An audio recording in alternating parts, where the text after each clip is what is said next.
Distinguished guests, please rise for the entrance of the 45th and 47th President of the United States of America, President Donald J. Trump.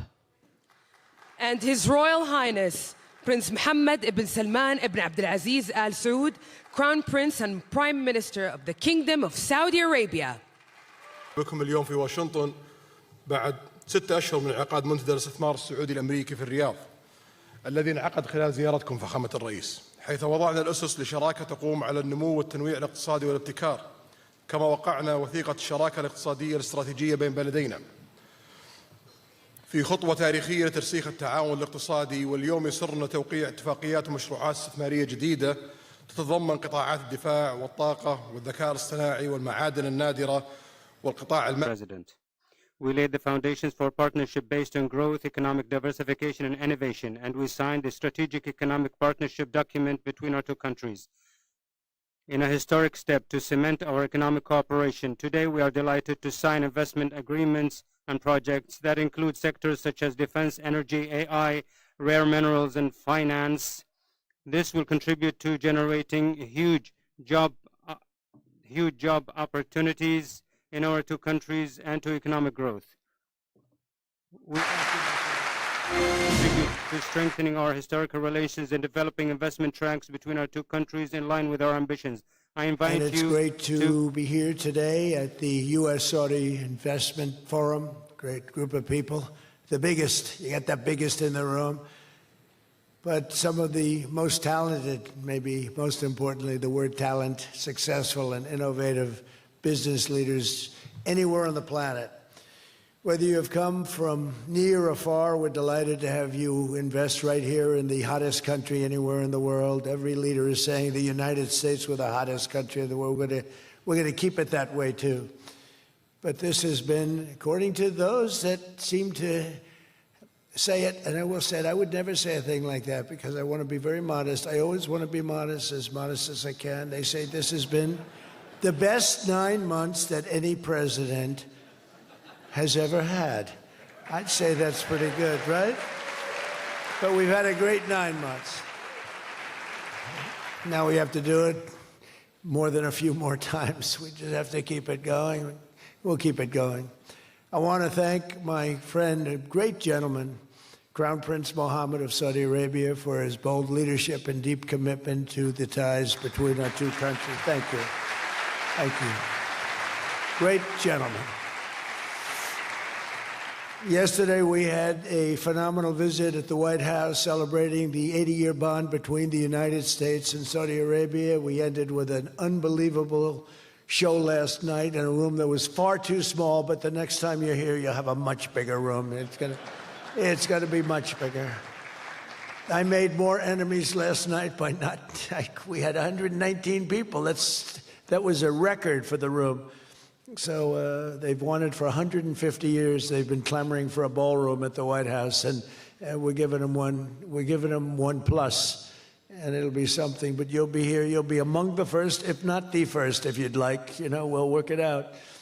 But you had a lot of people that wanted to be there. They really would have witnessed something that was really incredible. The entertainment last night was incredible, including our great opera singer, but including the military. The talent and the military musically is also incredible. So it was great to be with you last night. I think it was something to behold. We officially designated the kingdom yesterday as the major non-NATO ally. That's a big deal.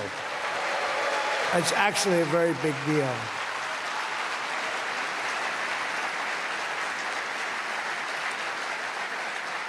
Great honor. That happens seldom, very seldom, if at all. So I just want to congratulate you on that. That's a sign of trust. We signed a historic strategic defense agreement yesterday also, and that's something that is likewise very rare, and it's a very honored company that you're in. And we're going to be selling Saudi Arabia some of the greatest military equipment ever built. We build the best military equipment in the world by far. That's why we do the most business, including nearly 300 American-made tanks, is what you're buying, among many other things, the airplanes, and we're working on getting that approved very quickly. It's already approved, but don't worry.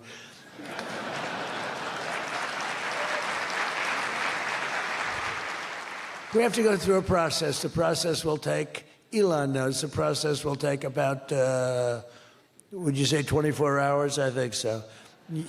You're in good shape, very good shape. The partnership between our two nations is among the most consequential in the entire world, and together the Crown Prince and I are making an alliance stronger and more powerful than it's ever been before. We've had good relationships and, frankly, not good. You didn't have a good relationship with Barack Hussein Obama. You didn't have a good relationship with Sleepy Joe Biden.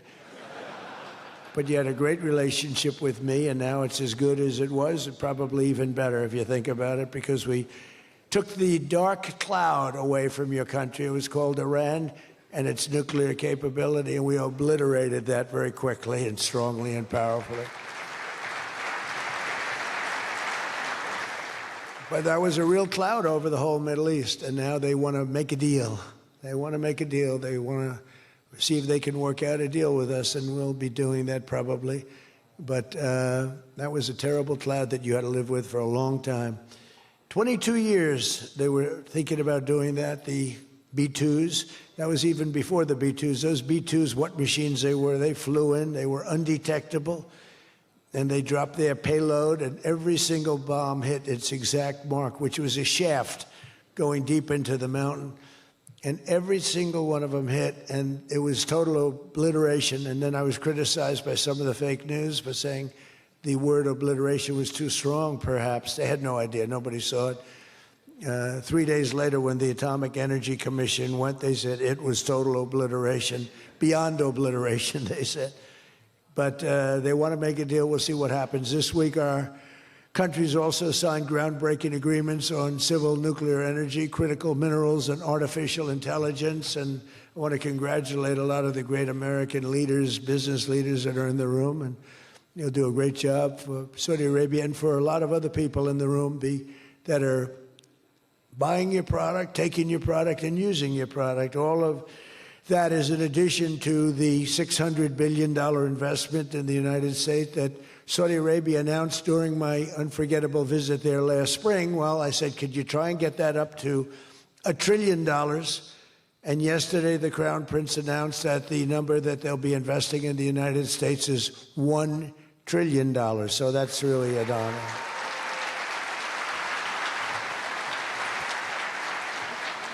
And we just took a picture backstage with some of the great business leaders and some of the great people, friends of mine from your country, and beautiful picture. And while we were taking the picture, I said, could you make it 1.5 trillion?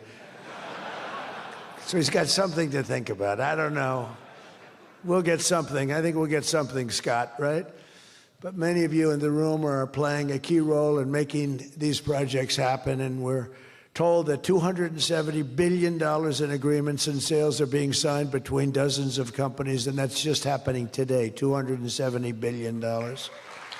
That's big stuff.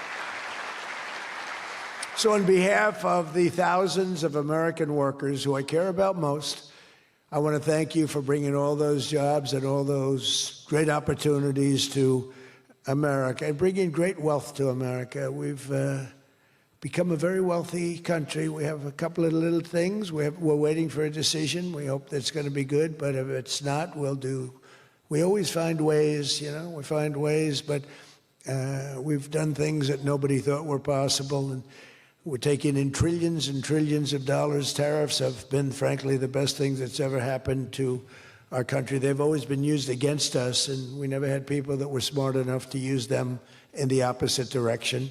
But now you do, and we have taken in trillions of dollars, and it's been absolutely amazing. We're going to be doing a dividend to the people, low and middle income, moderate income people, of at least $2,000. In addition to that, we'll be paying down debt very substantially. It's the kind of money we're taking in. And really, countries that took advantage of us are no longer taking advantage of us.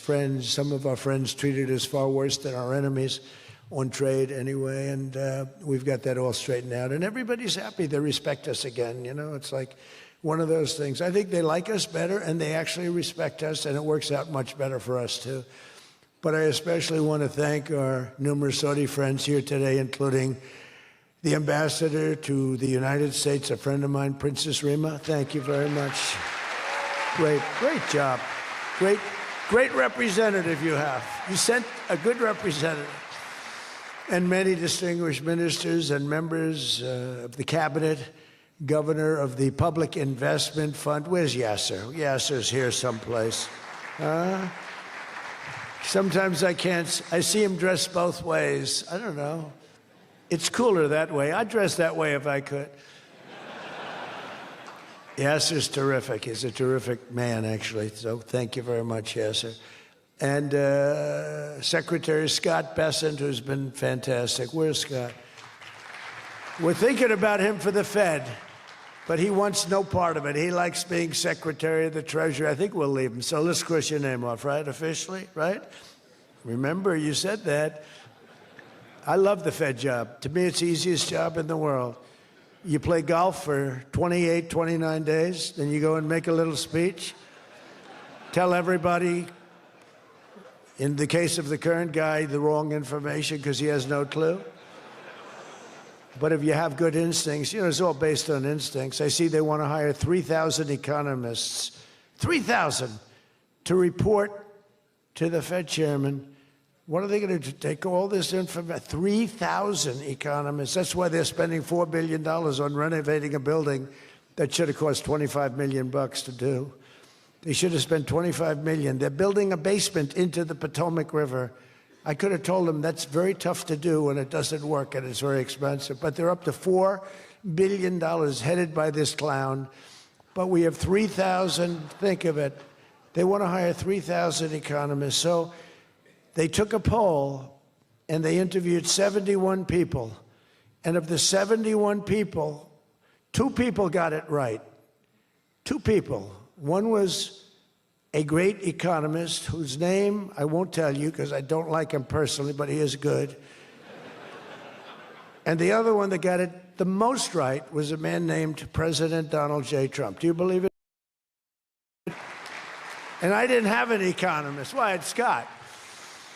But we got it right, didn't we? Huh? We got everything right. Doug Burgum, where's Doug? Will you please drill a little bit faster? Between him and I'll tell you, you and Chris was great on television, and he's setting records. They're setting records, but I'll never be satisfied. Drill, you know, we got elected. Drill we must, I called it. Drill, baby, drill. Con Edison, a great utility from New York many years ago, they used to have a sign, drill we must and dig we must. So when they were digging in a road, they'd have a sign, dig we must. Well, now we're putting those utilities to shame because I'm allowing all of those AI plants that are being built to build their own electric generating force, and they're building them like nobody's ever seen, and they're coming up with ideas and new contraptions like nobody's ever seen. And this way they can't blame me for not producing electric. I said, you produce it yourself. And actually they didn't believe I was saying that because nobody ever thought of a thing like that. They're building a massive plant. They were going to hook it up to a 200-year-old grid. And you know that wasn't going to work because there's no way of doing that. No way we could have done that. And I had the idea. This was my idea, approved by a couple of people. I said, why wouldn't that happen? They're building a plant for $50 billion. You know, if you build a shopping center for $50 million, it's okay. It's not a bad shopping center. $500 million, you're talking about top of the line. $50 billion. So when it was first explained they're spending $50 billion, I said, no, you mean 50 million. No, sir, we mean 50 billion. And then I saw some of them that were the size of Manhattan. I said, they did mean 50 billion. And I said, well, what you're going to do is with that, how would you like to build your own electric generating plant? And they looked at me like I was crazy because something like that, they really didn't understand it. The smart guys, they didn't understand it. They said to me at the next meeting, sir, the biggest problem we have will be electricity. I said, you don't understand. I told you last week, you're going to build your own. I'm giving you approval to build your own plant, and you will be approved within a period of 2 to 3 weeks. It used to take 20 years prior to termination. In other words, you would wait 20 years and you wouldn't make it. You'd be voted down 5 to 4. I said, we're getting you approved in a 2-week, 3-week period. In fact, Lee Zeldin, one of the superstars of this administration, I said, Lee, if it's oil and gas, get them approved in 2 weeks. If it's nuclear, add another week.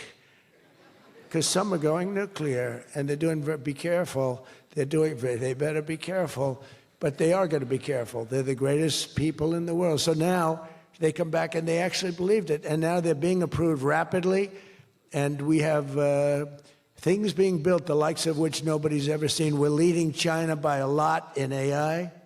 And we're also bringing auto plants in from Canada and from Mexico. They took them, and they're all coming back. They're all coming back because of tariffs. If we didn't have tariffs, I mean, they like the fact that we won the election by a landslide on November 5th. That helped. But they're all coming back, and they're coming back from Germany and Japan. Toyota just announced, as you know, $10 billion worth of new plants. They just announced it last week. I went to various countries, and Japan was one of them. And Toyota's coming in with a $10 billion investment in 4 or 5 plants. Now, we're going to be more advanced than we were. So we led the car industry like 100% 50 years ago. We led the chip industry 30, 40 years ago. We had 100%. Then people came in and started taking it. I don't blame them, Taiwan, et cetera. They took 100% because we had no president that protected our industry. If we would have said, it's wonderful that you're going to Taiwan, we think it's great, but when you sell your product back into this country, there will be a 250% tariff. Nobody would have left. Nobody would have left. And Intel would have been a giant. Intel would have been, where's Jensen? Intel would have blown, well, he now owns a big chunk of Intel. He's got it figured all different ways. Where are you, Jensen? Stand up. You have done such a good job. And you had a good 2 days, I understand, right? A good 2 days. How's Blackwell doing, okay? Any recent competitors? Anybody going to blow Blackwell away in the next week? They say 10 years. I don't know, maybe 2 years, 3 years. But you will not be stopping there. You'll be going further fast, right? An amazing job you've done. I want to thank Howard Lutnick and Christy Noem for being here. Christy, Howard, good job. Really good job. My daughter Tiffany's here with her great husband, Michael. Thank you very much, Tiffany. Thank you, honey. She was a great student. She went to Georgetown. She was a great, great student, and she finished really right at the top, and we were proud of you. And she was so proud, and her graduation got canceled because of COVID. But I say if her name were something else, they probably wouldn't have canceled it. They didn't like that she did so well in school. They weren't happy about it. I say they canceled your graduation because you were a great student, and they didn't want, but other than that, I have no problems. You see, I don't take anything personally. Anyway, great job. And of course, hundreds of the top minds in technology, finance, and private enterprise from both Saudi Arabia and the United States. But my message to all of the leaders and investors with us today, and they are the best in the world, is very simple. Under the Trump administration, America is back and America is open for business. And America is actually stronger than it's ever been before, ever. We rebuilt the military in my first term. Foolishly, we gave a little bit to Afghanistan, but not very much compared to what we built. But now we're building it at levels that we've never done before. And in addition to that, we're sending a lot out to our allies, and we're making it possible for them to get it. I want those companies to build more plants, to build it faster. We want them to build it faster. The biggest problem we have is we have a backlog because it's so good. Every country wants our missiles, our jets. They want everything we have, and we got to go faster.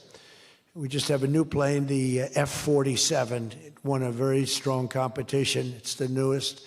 and that was won by Boeing. Boeing is doing, by the way, Boeing is doing an amazing job of coming back. Kelly is doing a great job. They're really moving, and it's really great to see. But they won the competition for the jet fighter, and they say it reaches levels that has never been reached, both in terms of stealth and speed and everything else that they go by. So they're just completing their factory, and they've already started work on the F-47. How did that number get chosen? I don't know, but I didn't pick it. I did not pick it. It was said, "Sir, we'd like to present you with the F-47. I said, "That's an unusual number. How did you pick that number?" After 4 years of economic nightmares under the previous regime, Sleepy Joe Biden, he was a sleepy guy, wasn't he? Think he would have been here today? I don't think so. Americans have rejected the failed, and they were really failed, far left models that you were looking at of high taxes and massive spending, soaring costs, crushing regulations, and trillions of dollars in green new scams. Everything was a new scam, green, green, green. Look, I'm all for the environmental everything. I'm all for climate change. You know, they have new word, climate change. It used to be global warming. It's global warming. Well, that didn't work because it started coming down. They did the global cooling thing. Then they just said, we can't keep up with this. It's too much. So we'll go, perfect words, climate change. They're covered. If it rains, if it snows, if it's warm, it's climate change is destroying the world. Remember? The world was supposed to have been gone 2 years ago. They gave us 12 years, Howard, to live, right? 12 years. But that was 14 years ago. The world was going to burn up, but it got actually much cooler. These people, it's a little conspiracy out there. We have to investigate them immediately. They probably are being investigated. Their policies punished success, rewarded failure, and produced disaster, including the worst inflation in our country's history. We had the worst inflation in history, and now we have a beautiful, normal inflation. It's going to come down over the next few months a little bit more, but we have a nice, normal inflation. We had the highest inflation in the history of our country. 9 months ago, our country was dead. But now America is the hottest country anywhere in the world. We're the hottest country. I don't care what country you're with. America is the hottest country considered. And we did this in a period of 9 months. We're a little longer than that, but it took me about 2 weeks to get started. We're rewarding those who build and create, invent, and invest in the USA. And you know, our tax, I call it the Great Big Beautiful Bill. It's the biggest bill ever passed in the history of Congress. And Scott and I and all of us, we sat down and we said, let's do it, along with the Speaker and John Thune and everybody, said, let's do it all in one bill. And a lot of people were they said, you'll never get it approved. And we didn't have a huge majority. We had a huge presidential win. We won everything. We won all 7 swing states. We won the popular vote by millions. We won everything. But the one thing, we won one, it's called districts. The country has districts, and we won in terms of districts 2,750 to 550. And that's why when you see the map of the election, it's the whole country, it's all red. And it's pretty amazing. 2 little blue streaks on the right and on the left, and they're very little and getting smaller. But it's been pretty amazing. But in 4 long years, Joe Biden secured less than $1 trillion. In 9 short months, I've secured $18 trillion to rebuild our factories, create hundreds of thousands of jobs, and bring back those beautiful words, made in America. So think of that. He did less than $1 trillion in 4 years, and in 9 months, we've done more than $18 trillion, okay? That's called success. And we think that by the end of the first year, it'll be over $20 trillion. So, and thank you very much. You helped with that little boost you gave us, that little increase. We appreciate it so much. We appreciate you. So it's just one example. Under the deals being signed this week, workers at GE Aerospace, I think he's here. Where is he? Stand up. What a job you've done with your new engines. And where are you? you're there. It's not a very good location for you. I thought you have been amazing. Great new engine that's supposed to be more efficient, more powerful, and less costly. That's not a bad combination. But GE Aerospace will soon be delivering dozens of new airplane engines for 787 Dreamliners in Saudi Arabia's commercial fleet. Big order. It was a big order just secured. Every new job and every new factory created by these announcements builds up our middle class and really strengthens the industrial backbone of America. And, you know, I view it differently. I used to view it as it's great, great, great. The stock goes up. I view it, everything as jobs now because I don't care. I care about jobs. And we have more jobs. It was just announced. We have more jobs right now than we've ever had in the history of our country. Those are big numbers. You know, it's like crazy. It's just a great stat. More jobs today than we've ever had in the history of our country. And we're going to be producing a lot more are coming. In my first term, we built the greatest economy in the history of the world, and now we're do it again. But this is really bigger and better and stronger. The first term, we had what was considered the best economy that any president has ever had. That's nice. And we got hit with COVID, remember? And we did a great job with COVID, but that was a horrible thing for the whole world. The whole world suffered. Your country suffered. Everybody suffered. And despite that, we had the greatest economy. And before that, forget it. We blew it off the charts. I'll never forget, I met with pollsters the day before I got the news about COVID, but I met with two pollsters because we were starting to think about the next election. They said, sir, if George Washington and Abraham Lincoln came back from the dead and they aligned and they went for the president, vice president as a combination, you'd be beating them by 25 points. And then the next day I was told that something strange is happening. There's a lot of death being reported in a certain country. I won't tell you which one because that country is well represented here. But you know which one. And thousands and thousands of people are dying. And I said, that's strange. What would that be? And it turned out to be a disaster for the world. There's, you know, like nothing has been seen like that since 1917. I always thought that when I heard, you know, pandemic or anything you want to call it, but I always thought that was like an ancient phenomena, that could never happen in modern times, but it did. But we did a great job with all of the things that we did with the vaccines, with the so many of the drugs that we came up with, making you better. Regeneron is an example. Regeneron was fantastic. I give them great credit for what they did. But we did great, and then we started doing the gowns and the masks and the goggles and the ventilators. We were sending ventilators all over the world. We became the king of ventilators. But what a period of time that was for all of us. But despite that, we had the greatest economy in the history of our we had the greatest economy in the history of the world. And I'll tell you, it was an amazing time. But this looks like it's going to be blowing it away, because when these plants, which are being built now, and many are going to be started very shortly, many, but when they open, we're going to see numbers the likes of which nobody's ever seen before. And, you know, in some cases, you're building extremely complex plants. You're building plants to make computers and to make telephones, to make a lot of different things, missiles. But you're building plants that make things that are very, very detailed, and you have to have great knowledge. And you're coming here and you find, if we don't have people that did that before, we are allowing you, and I may take a little heat. I always take a little heat from my people, the people that love me and the people that I love.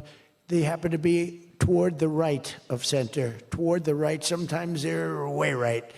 But if you have to bring people to get those plants opened, we want you to do that, and we want those people to teach our people how to make computer chips and how to make other things.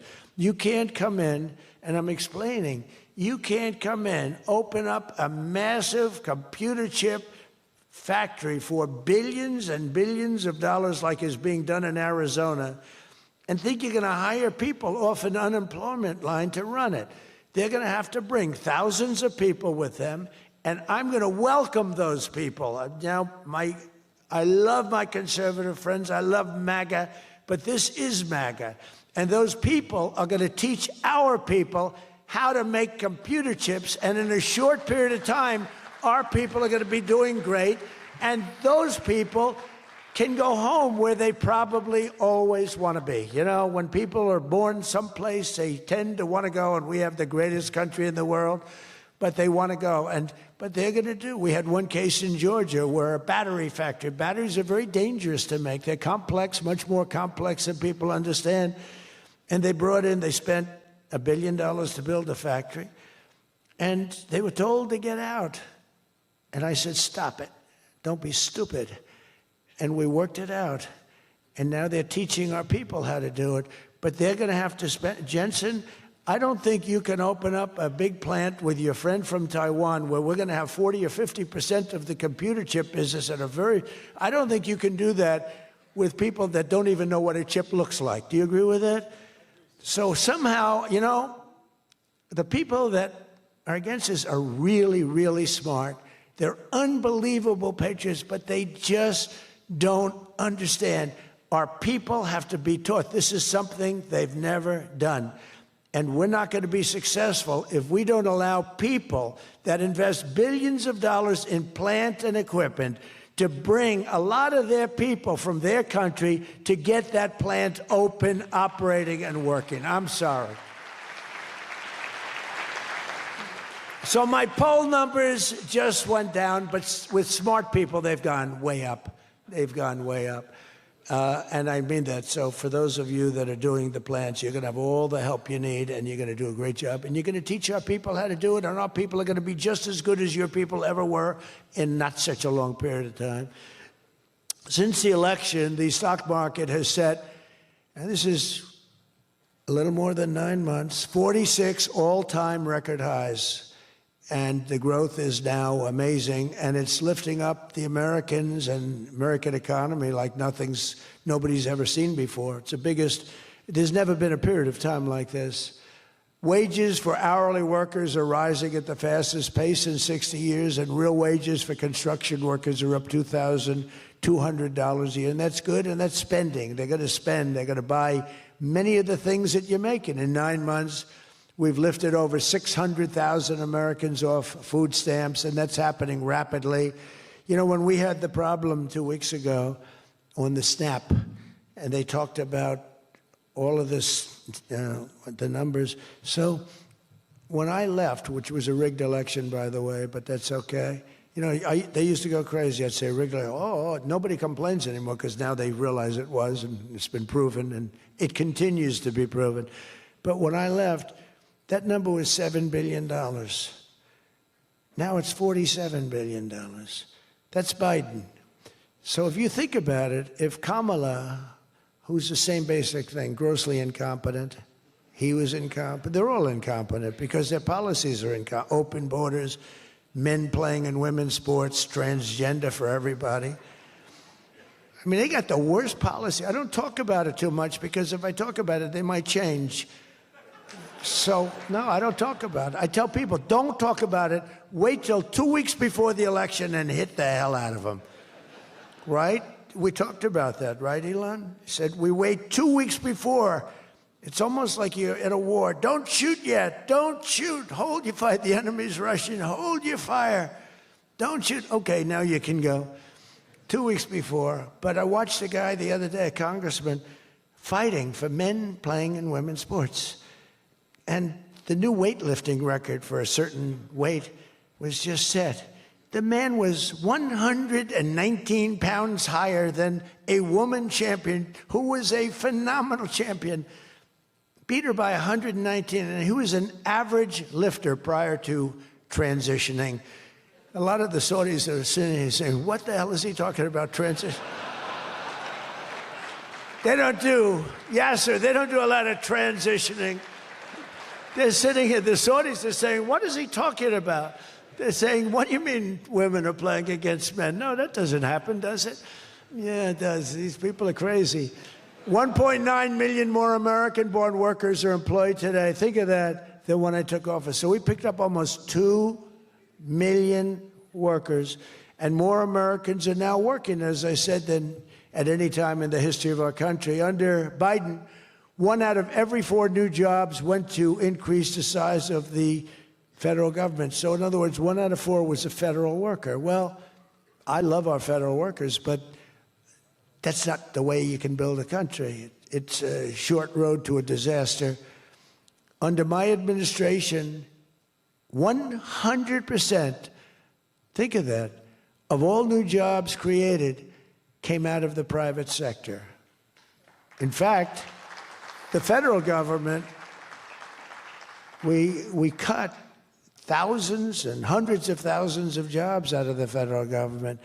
Now, if I wanted to do something for purely political reasons, I'd say, Susie, let's hire a couple of million federal workers. And you know what happened? Unemployment is unbelievable. We don't do that. They did that. They used to hire workers in order to fudge up the numbers. The federal workers. By the way, Susie Wiles, most powerful woman anywhere in the world by the biggest, most important magazine. Susie Wiles, she had a father, Pat Summerall, the great announcer, football. He was a great football player, became an even greater, the voice of the NFL, and he was supposed to be a tough cookie, and I believe it 100%. Most powerful woman in the world.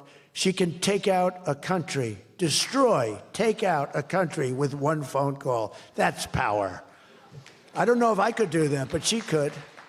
Thank you, Susie. Do you feel good about the job you're doing? Huh? She's never going to be satisfied. She's doing a great job. We're also making incredible strides to make America affordable again. That's a new word that they're using. Affordability, they talk. They had the worst inflation in history. They had the highest prices in history. The country was going to hell. The only thing that we're going up in is our stock market, okay? The only price that we really have, I mean, we're bringing prices down, but they came up with a new word, affordability. And they look at we were all about affordability, and everyone assumes that that meant that, no, their prices were high. If you look at the numbers, since I took office, core inflation is now below 2.7%. It was at numbers that nobody had ever seen before with them. Walmart just announced that the cost of their standard Thanksgiving meal is reduced by 25% this year from last year. So they make, look, the Democrats, I don't know, some of you are probably liberal Democrats. I don't know about in your country. I don't know if you know that word, liberal. The word liberal doesn't exist. But they have a new word now. You can't use liberal, you have to use the word progressive. And I don't like using it. It's a beautiful word, progressive. Progressive, that's not them. They're regressive. No, they're regressive. Think of it. So if I don't get in, we have $20 trillion. Let's say she gets in. Instead of $20 trillion, you'd lose $10 trillion, and your welfare and other benefits would go up by 30%. Look at SNAP. Look at what happened there. From 7 million to 47. From 7 billion to 47 billion. It would be that. So we would lose business. Countries and companies and people would flee our country. They would flee, and all of the other things would go up. In other words, would end up with a shell of a country, and I'm being nice when I use the word shell. This country would have been in big trouble, and I don't want to get him in trouble, but that gentleman right there, the most respected man in the room, that's today because we're here. Most respected man, I have to say that. Don't worry, when I'm with other countries and the leaders sitting there, I say the same about them. Don't worry. Don't get carried away.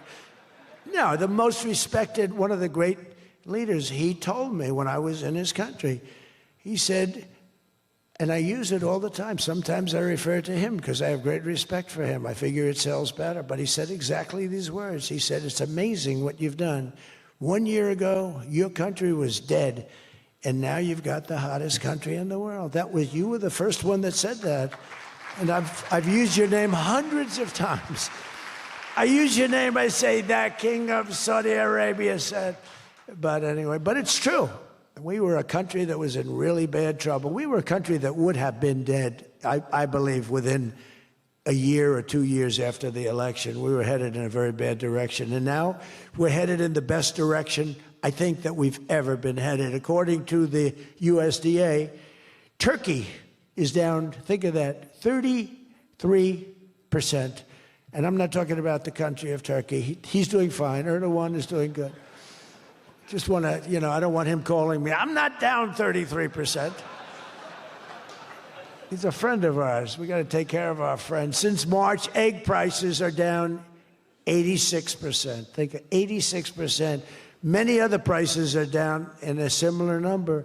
When I first came into office, my first 3 days, I had a news conference, and they started screaming at me. Those people, that's a lot of people back there. Look at all the fake news. They started screaming at me, eggs, eggs. I didn't know anything about it. I said, what's going on with eggs? They're up quadruple. I said, I've only been here for 3 days. And we'll work on it. And we got them down very substantially. They said, don't buy eggs for Easter. At the White House, we have an Easter egg hunt. We buy thousands of eggs. People come from all over, thousands. They asked me, sir, would it be possible this year to buy plastic eggs? I said, I'm not buying plastic eggs. The kids are going to pick up an egg. They're going to, what the hell kind of an egg is this? And we bought maximum number of regular eggs, and we got the prices. Brooke Rollins did a great job, Department of Agriculture. She did a fantastic job. And eggs are way down now. Mortgage rates are down despite the Fed. Scott, you got to work on this guy. He's got some real mental problems. No, there's something wrong with him. It's just sweet. I'll be honest, I'd love to fire his ass. He should be fired. Guy's grossly incompetent. And he should be sued for spending $4 billion to build a little building. I'm building a ballroom that's going to cost a tiny fraction of that, and it's bigger than the whole thing put together. You got to work on him, Scott. The only thing Scott's blowing it on is the Fed. Because the Fed, the rates are too high, Scott. And if you don't get it fixed fast, I'm going to fire your ass, okay? I can't tell you, Scott, sir, don't fire him. Sir, please don't fire him. He's got 3 months to go. Don't fire him. I want to get him out, Scott. Please. He's the voice of reason. You're very lucky you have him, I'll tell you that. Done a good job. I think Howard's a little bit more for firing him.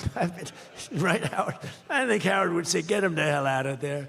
Anyway, well, congressional Democrats wanted the largest tax hike in history. They wanted to raise your taxes by 42% 44%. I proudly gave you the largest tax cuts in American history. Don't forget, the great big beautiful bill doesn't kick in until January 1st. So all these numbers that you're reading about, all these great numbers, that's without the tax cuts. The tax cuts take effect on January 1st, and that's no tax on tips, no tax on overtime, and no tax on Social Security for our great seniors. Even people that go buy a car, they've never had this. Middle-income people don't know what the word deduction is. They don't know. This room, they live on deductions. Me too. How much of a deduction do I get? We all live on it. Middle-income people, they don't know about that. They don't really have deductions. We're giving them a deduction on the interest if they buy a nice Tesla car and they borrow the money. You're so lucky I'm with you, Elon. I'll tell you, has he ever thanked me properly? Although I do let him buy other than electric cars, but these are minor details. We had a mandate, which even Elon thought was ridiculous, that everybody has to have an electric car by 2030. And once, fortunately, he said, that's a ridiculous thing. So I keep quoting, but I'm giving them a deduction. Now, Elon would like to have it differently. A deduction only if you buy a Tesla, right? But we'll let it be for everybody. But think of it. You get a deduction on the loan, on your interest payment. I think that's going to be an unbelievable boon to car sales. I think it's one of the biggest things, and we'll see, but I think it's going to be. And the biggest thing I've done for business and jobs is deductibility, where all of that money that you're spending, 100%, think of it, expensing for all new equipment purchase, factory construction, including structure. Every single thing you're allowed to deduct expensing 1 year. And that's what made our first tax bill. In my opinion, more than anything else, bringing your money back in. We have that, we have everything. Trillions of dollars, hundreds of billions, but trillions of dollars. Apple alone, Tim Cook brought in hundreds of billions of dollars. You couldn't do it under the old tax code. You'd have to pay so much tax, and just the bureaucracy of it. We made it very simple. We charged a fair rate, and we took in billions. Well, we have that. But the expensing, to me, was the thing that made it so successful. And the other thing is all of those tax cuts that we got, that was the largest tax cut in history. On top of adding to those cuts, we extended the original tax cuts. If we didn't extend, you would have had about a 58% tax increase from that point, and we were able to get that extended. So I want to thank the Speaker of the House, and I want to thank John Thune.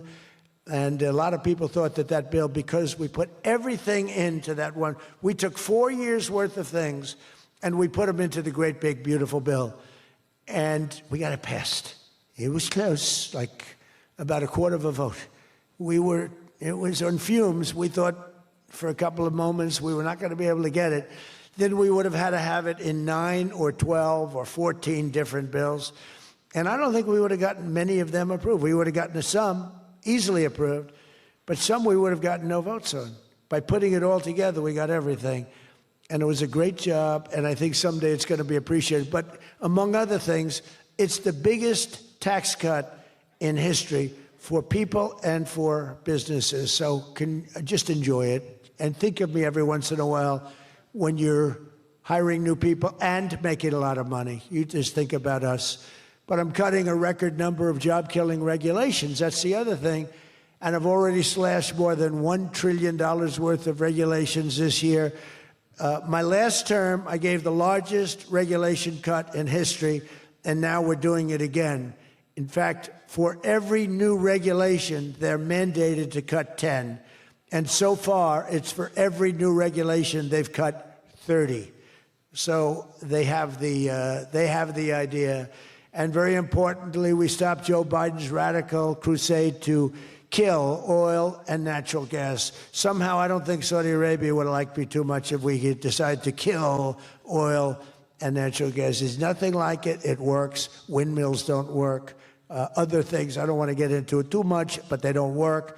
What does work is natural gas, oil, nuclear, and other things. But the windmills are a disaster. I am the biggest negative person on windmills. They ruin your locations. They ruin. When I look at some of these countrysides that are littered with windmills, and every time it goes around, you lose money. The country loses money. It's a disaster. And I just hope that some of these countries that are losing their ass, we have countries that are going bankrupt because they're putting windmills all over the place. You're supposed to make money with energy, not lose money with energy. And we talk about oil, and we talk even clean, beautiful coal. I said, you're not allowed to mention the word coal unless you precede it by saying clean, beautiful. So I have my people in the office, they're talking about coal, right? And they're going, sir, a clean, beautiful coal is doing very well, sir. And then 2 minutes later, clean, beautiful coal. Then he mentions the third time, sir, coal. No, it's clean and beautiful. Because it needs a public relations help. Coal needs a little help, public relations-wise. So we refer to it as clean, beautiful coal, and it does have its place, that I can tell you. But we're streamlining permitting for all new energy projects, all new mining projects, and what used to take 28 days is now down to very little. But we had times when, not 28 days, we had times when things would take 14, 15, 16, and even 20 years to get approved. We have a maximum day, 28 days. That's the maximum it'll take.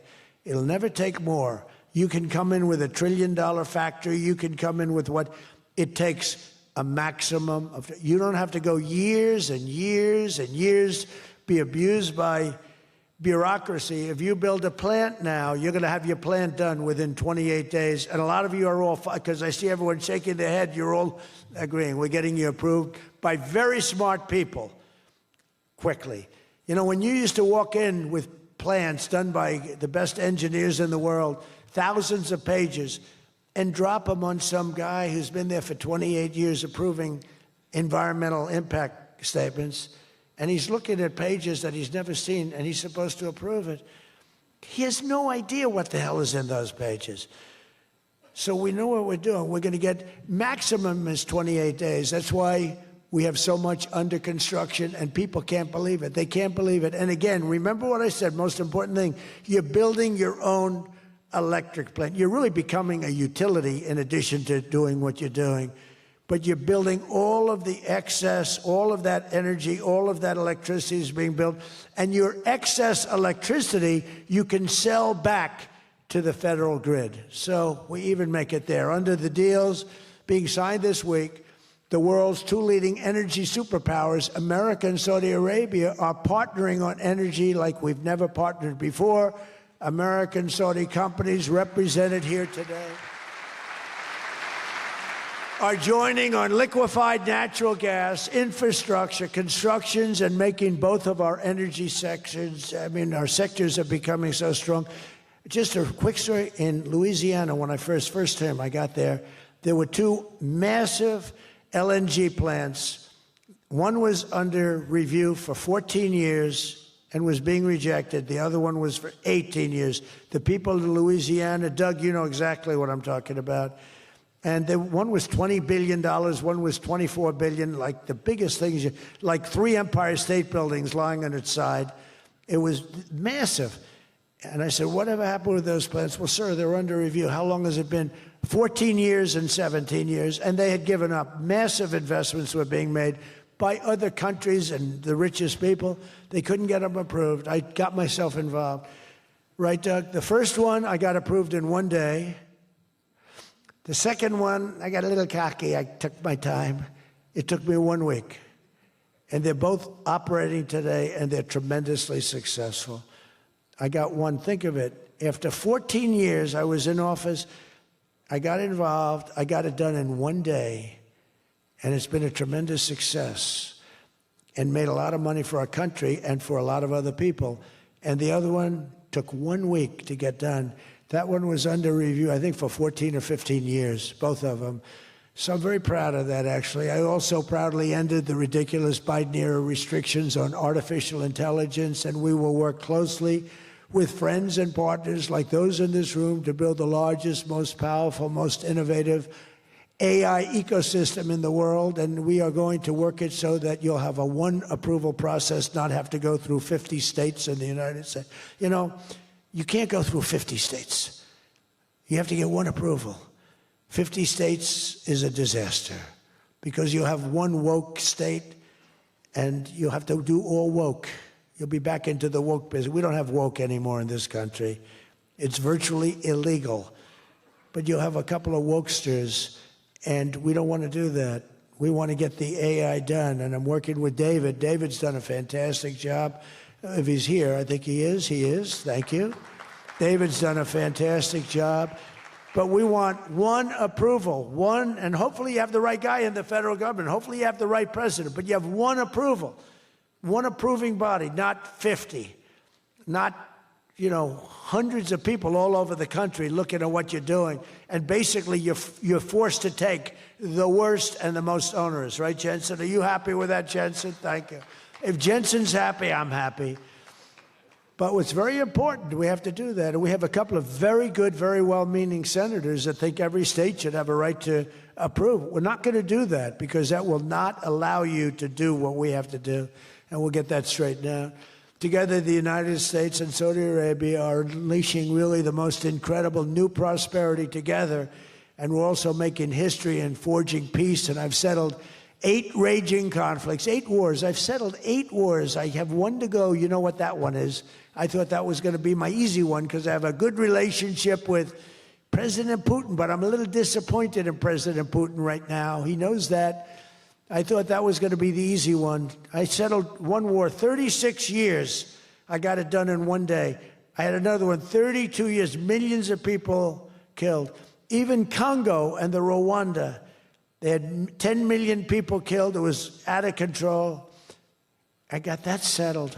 I have a man's father who happens to be in this room doing a great job, right? Got that settled. I settled 8 wars, and I'll tell you, His Majesty would like me to do something very powerful having to do with Sudan. It was not on my my charts to be involved in that. I thought it was just something that was crazy and out of control. But I just see how important that is to you and to a lot of your friends in the room. Sudan, and we're going to start working on Sudan. I didn't think that that was one that was going to be so easy to do, but we're going to start working. Mohammed said, yeah, thank you. Thank you to you. No, it wasn't on my charts because I'm good at settling disputes, and I've always been.